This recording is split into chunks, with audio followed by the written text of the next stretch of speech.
లటుక్కున మింగేద్దామా ఇగో ఇదంతా కూడా అక్రమ కట్టడమే. అన్యాక్రాంతం అవుతున్న మేడ్చల్ మల్కాజ్గిరిలోని ఈ లింగైకుంట ప్రభుత్వ భూములపై హైకోర్టు ఆదేశాలట. విచారణ చేపట్టాలని అధికారులకు ఉత్తర్వులు.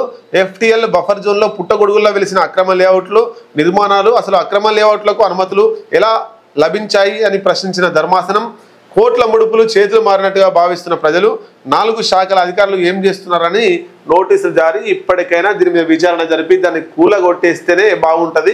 హైడ్రా రంగనాథ్ గారు వెంటనే ఈ న్యూస్ చూసి అది బఫర్ జోన్లో ఉంది, ఎఫ్టీఎల్లో ఉంది, దాని మీద అసలు నిజంగా ఎట్లాంటి సంబంధం లేదు, అక్రమ కట్టడం కాదు సక్రమ కట్టడమా లేకపోతే నిజంగా అక్రమ కట్టడమా తేల్చి, ఒకవేళ అక్రమ కట్టడం అయితే కూల్చాలి.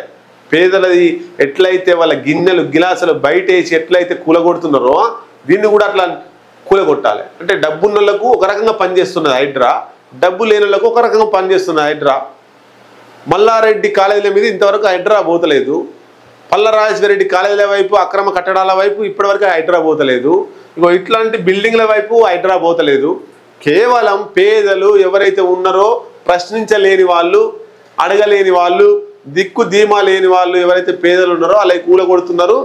గంట కూడా టైం ఇస్తలేరండి. గంట కూడా టైం ఇవ్వకుండా వాళ్ళ సమానంతా కూడా బయట పడేసి నిర్దాక్షిణ్యంగా వాళ్ళు అరవరాన్ని ఏడుస్తున్నా కూడా అన్ని కూలగొడుతున్నారు. మరి ఇవెందుకు కూలగొడతలేరు?